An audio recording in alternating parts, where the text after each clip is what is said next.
रायपुर, छत्तीसगढ़ के आकाशवाणी बिंदावन हॉल में बाबा साहब अंबेडकर जी की जयंती बड़े ही उत्साह और उमंग के साथ मनाई गई।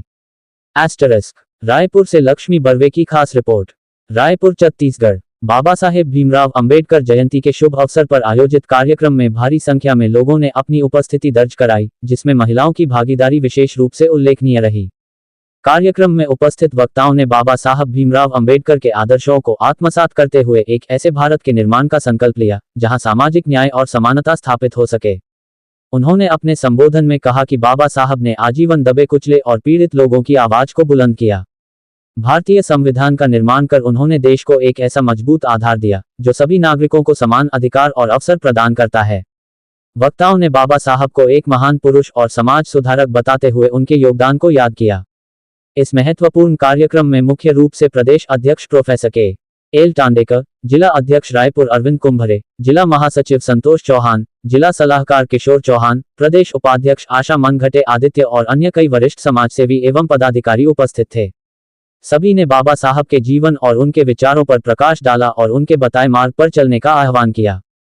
कार्यक्रम का माहौल प्रेरणादायक और उत्साह से भरपूर था, जिसमें लोगों ने बाबा साहब के प्रति अपनी गहरी श्रद्धा और सम्मान व्यक्त किया।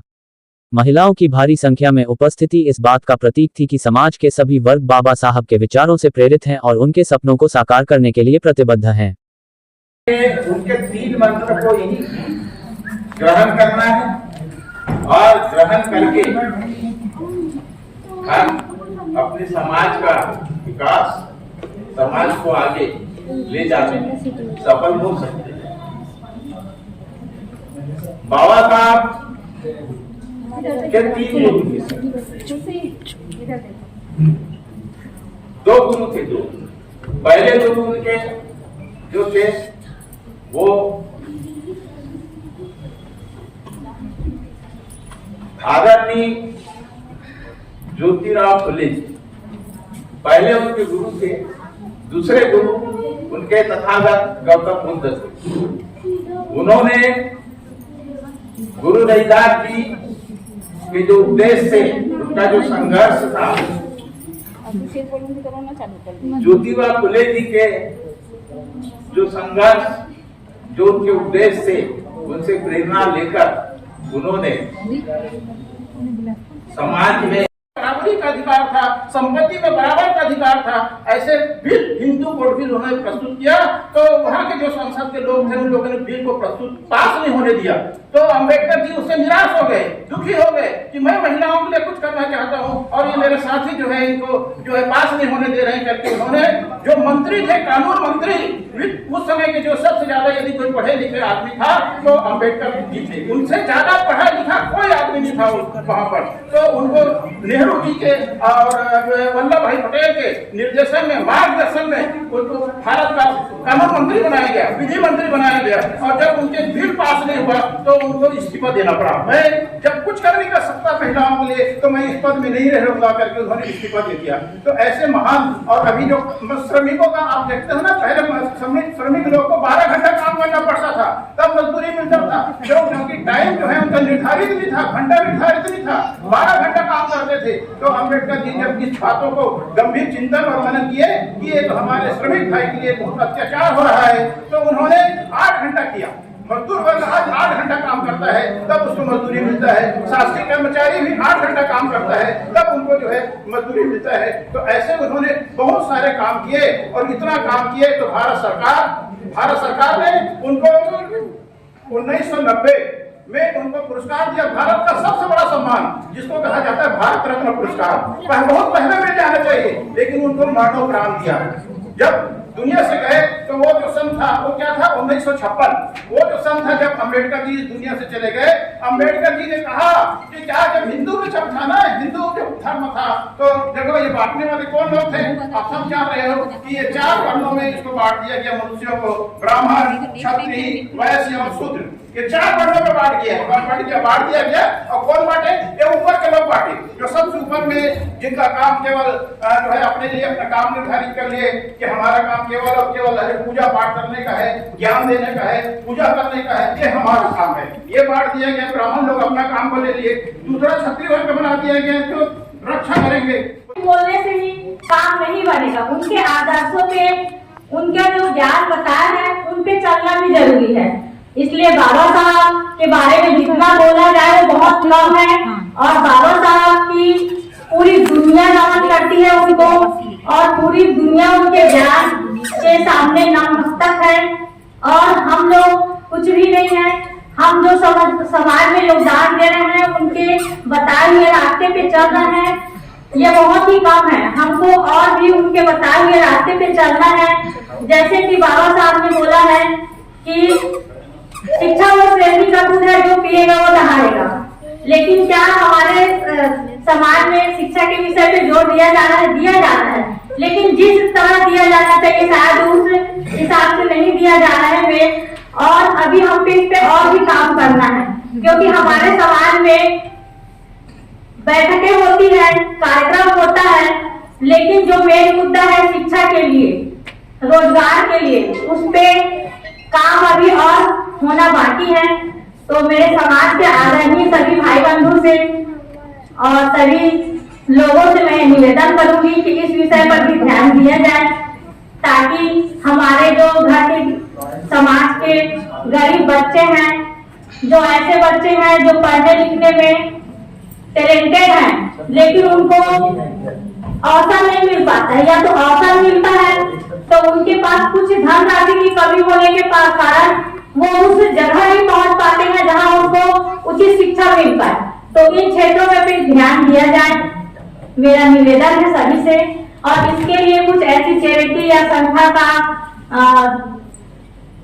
किया जाए कि ताकि उन बच्चों को भी हम लोग आगे शिक्षा देने के लिए कुछ उनका अपना योगदान दे सके। और बाबा साहब जो है वो यही चाहते थे कि हर गरीब से गरीब बच्चा पढ़े, शिक्षित हो, उनके पास उचित साधन हो, ऊंच नीच का कोई भेदभाव ना हो, सभी लोगों में समानता हो। तो उनके आदर्शों पे अगर चलना है तो उनको पढ़ना जरूरी है।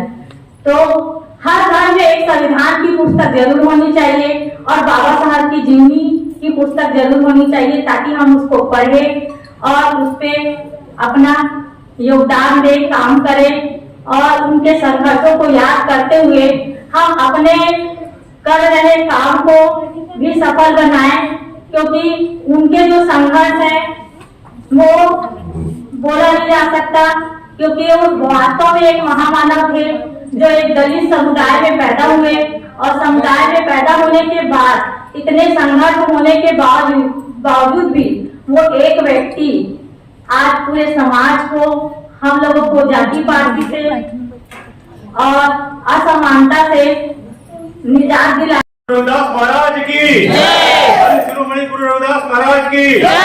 जय जय जय जय जय भीम, जय भीम, जय भीम, जय जय जय जय जय भीम, जय भीम, जय भीम। सम्माननीय मंच, सामाजिक जनों, आप सभी को मेरा प्रणाम। मैं डॉक्टर चंद्रशेखर खरे, वरिष्ठ कृषि वैज्ञानिक, भारत सरकार कृषि विज्ञान केंद्र जांजगीर में मेरी पदस्थापना है। और जैसे कि बाबा साहब ने हमें कहा है, शिक्षित बनो, संगठित रहो, संघर्ष करो। तो हम जब इस समाज में जब पैदा लिए हैं, उस दिन से हमारा संघर्ष लिखा गया है और ये जब तक आप जिंदगी जीवन है तब तक आपको संघर्ष करना पड़ेगा। इस चीज को आप नोट कर लीजिए। तो हमको सबको संघर्ष से पीछे भागना नहीं है। हमने भी संघर्ष किया है, टीआई साहब ने भी संघर्ष किया है, तब ये टीआई बने हैं। संघर्ष जो है किसी के पीछे नहीं, संघर्ष आपके साथ ही साथ चलेगा।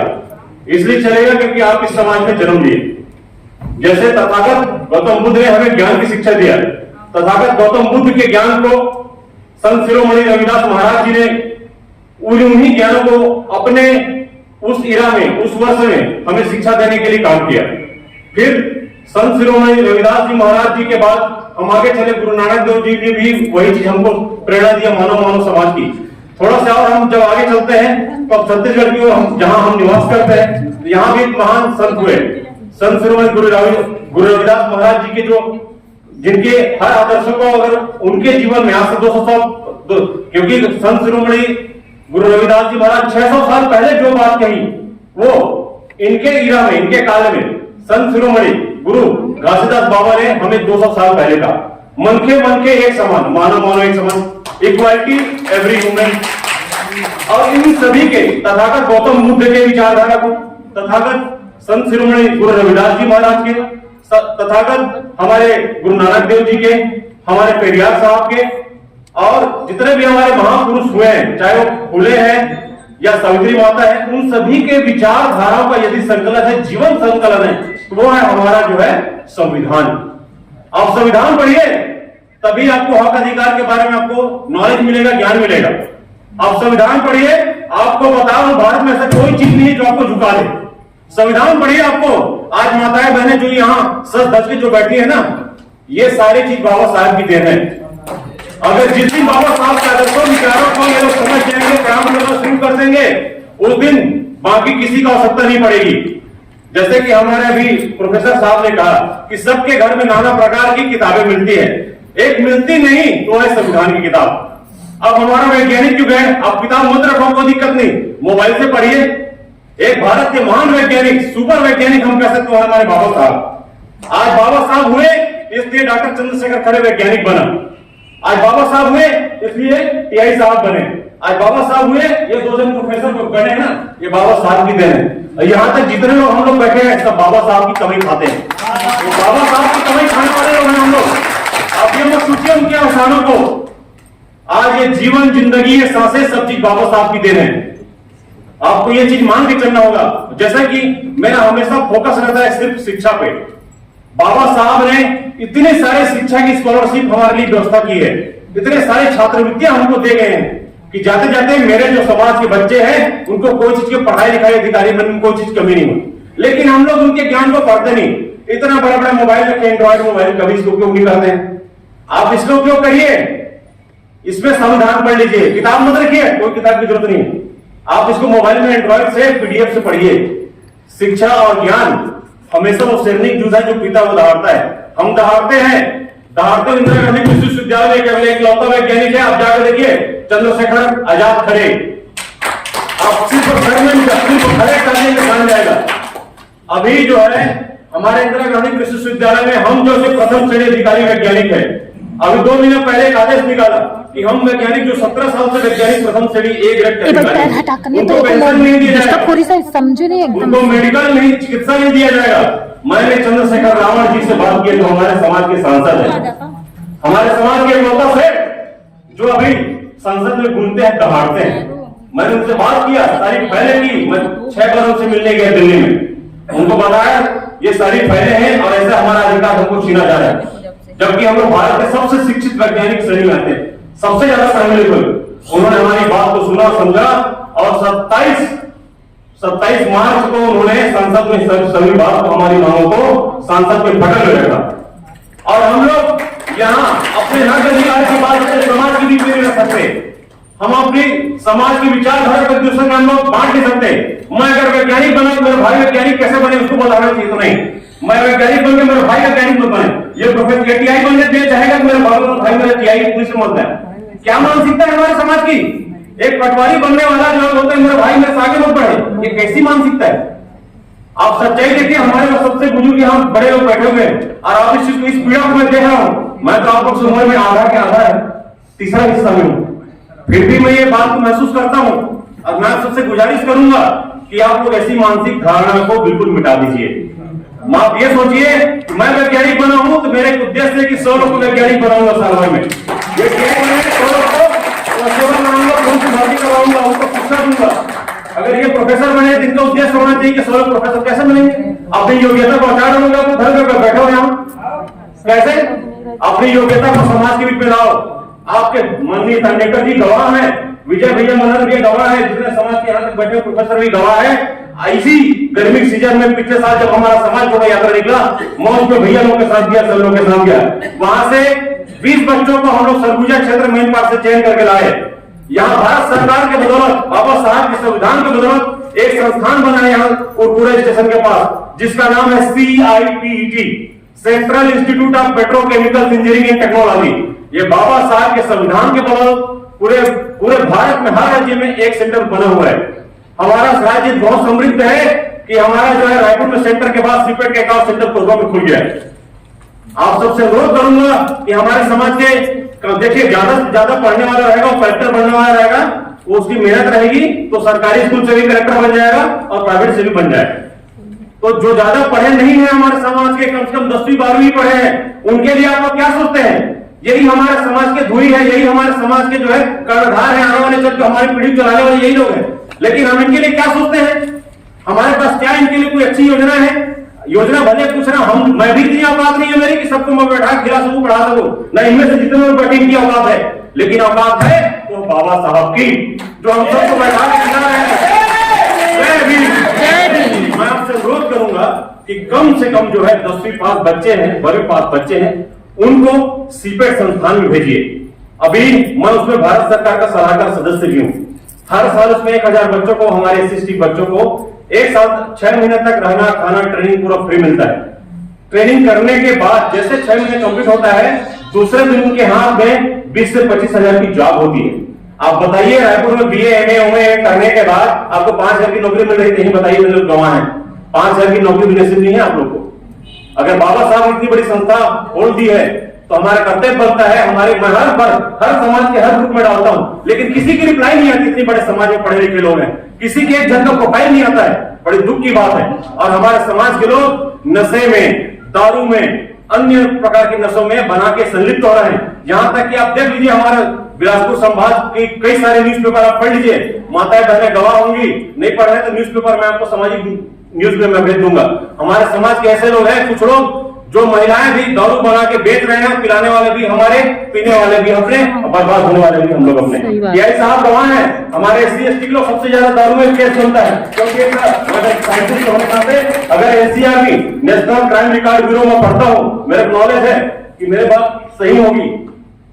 मैं आपसे यही गुजारिश करना चाहूंगा, इस बाबा साहब की अगर उनकी जीवन धारा, विचारधारा हमको अपनाना है तो शिक्षित बनना है, और हमको मेंटली, माइंड रूप से, मानसिक रूप से स्ट्रांग बनना है। जैसे कि हमारे प्रोफेसर साहब ने कहा, उन 33 लोगों को हटा दीजिए जिनकी आप लोग भजन भक्ति करते आए हो, ठीक है? बाबा साहब की विचारधारा को अपनाइए, बाबा साहब को प्रणाम करिए, जिसकी वजह से आपको ये अंग वस्त्र मिला है। आज खड़े सूट बूट पहन के आज चलता है, सिर ठोक के, बाबा साहब की कृपा है। मैं हर मन पे यही दहाड़ के बोलता हूं कि मैं बाबा साहब का वंशज हूं, मैं रविदास जी का वंशज हूं, गुरु बाबा घासीदास का वंशज हूं, तथागत गौतम बुद्ध का वंशज हूं। मुझे गर्व होता है ऐसे समाज में मैं आता हूं जहां हम लोग संघर्ष के आदि हैं, इसलिए हम भीमवादी हैं। मित्रों, पुनः आपसे अनुरोध करूंगा कि हमारे समाज के ऐसे बच्चों को केवल 10वीं 12वीं जाति निवास आय आधार कार्ड एक फोटो लगा के PDF करके भेज दीजिए मेरे पास।